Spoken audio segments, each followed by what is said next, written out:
ಪಾರ್ಟಿಗೆ ಒಂದು ಸ್ವಲ್ಪ ಸೈಲೆನ್ಸರ್ ಹಾಕ್ಸಿ ಸರ್. ಸೈಲೆನ್ಸರ್ ಅಲ್ರಿ ನೀವೇ ಪ್ರತಿಪಕ್ಷ ನಾಯಕರೇ. ಇಲ್ಲ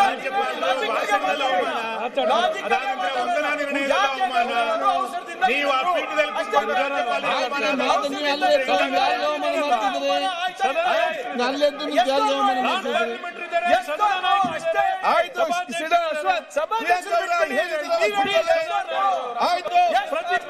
ಖರ್ಗೆ ಅವರೇ, ನೀವು ಹೇಳ್ತಾ ಇದ್ದೀರಾ ರಾಷ್ಟ್ರಗೀತೆ ಆಡಕ್ಕಿಂತ ಮುಂಚೆ ಹೋಗಿ ಅವಮಾನ ಮಾಡಿದ್ದಾರೆ ಅಂತ ಒಂದು ಮಾತು ಹೇಳ್ತಾ ಇದ್ದೀರಾ ಮತ್ತೆ ಮತ್ತೆ ಮತ್ತೆ. ಈಗ ಅಶೋಕ್ ಅವರು ಹೇಳಿದ್ದೇನು, ಇಲ್ಲಿ ಕರೆದು ಅಗೌರವ ತೋರಿಸಿದ್ದಾರೆ ಅನ್ನೋ ಬಗ್ಗೆ ಚರ್ಚೆ ಆಗ್ತಾ ಇದೆ. ಈಗ ಇನ್ನೊಂದು ಅಂಶ ಸೇರಿಸ್ತಾರ. ಒಂದು ನಿಮಿಷ, ಅವರು ಜೈ ಹಿಂದ್ ಅಂತ ಹೇಳಿದ್ರು, ಹೊರಟಲ್ಲಿ ಪಕ್ಕದಲ್ಲೇ ಸ್ಪೀಕರ್ ಇದ್ರು, ಪಕ್ಕದಲ್ಲೇ ಸಭಾಪತಿಗಳಿದ್ರು. ಅವರು ಒಂದು ನಿಮಿಷ ನಾಪಿಸ್ಬೋದಾಯ್ತು ಸರ್, ಅಥವಾ ಇಲ್ಲಿ ಬಂದ್ಮೇಲೆ ನಾಪಿಸ್ಬೋದಾಯ್ತು ಸರ್, ನ್ಯಾಷನಲ್ ಅಂತ ಮಾಡಿಲ್ಲ ಅಂತ. ಸೇ ವಿ ಶುಡ್ ಅವ್ರು ಇದ್ದು ಸ್ಥಿತಿ ನೋಡ್ಕೋಬೇಕು.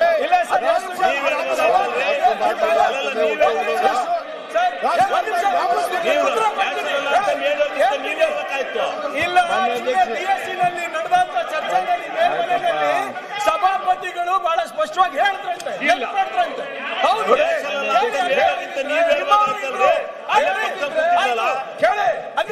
ಜವಾಬ್ದಾರಿ ಇಲ್ಲ ಅಂದ್ರೆ ಅವ್ರ ಮೇಲೆ ಜವಾಬ್ದಾರಿ ಇಲ್ಲ ಅಂದ್ರೆ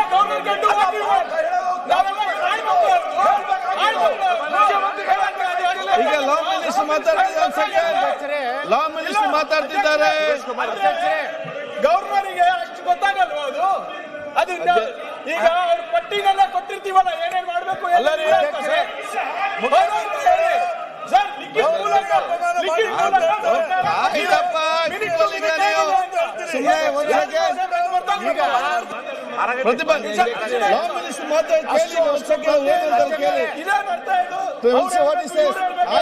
ಲಿಖಿತ ಮೂಲಕ ಸರ್ಕಾರ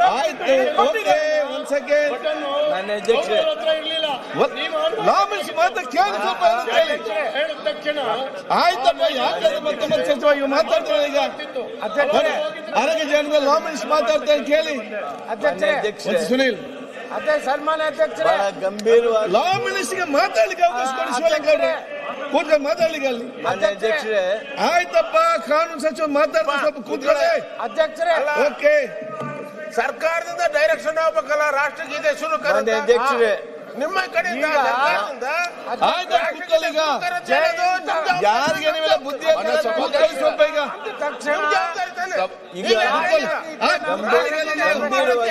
ಹೌದಪ್ಪ, ಕೂತ್ಕೊಳ್ಳಿ. ನೀವೆಲ್ಲ ಮೇಧಾವಿಗೆಲ್ಲ ಬುದ್ಧಿವಂತರು ಕೂತ್ಕೊಳ್ಳಿ. ಗಂಭೀರವಾಗಿರ್ತಕ್ಕಂಥ ವಿಷಯವನ್ನ ಅಧ್ಯಕ್ಷರೇ ಈ ಸದನದಲ್ಲಿ ಪ್ರಸ್ತಾಪ ಆಗಿದೆ. ಅಧ್ಯಕ್ಷರೇ ಅಧ್ಯಕ್ಷರೇ, ಈಗ ಮಾನ್ಯ ಸುರೇಶ್ ಕುಮಾರ್ ಅವರು ಮಾನ್ಯ ಸುರೇಶ್ ಕುಮಾರ್ ಹಿರಿಯ ಸದಸ್ಯರು ಒಂದು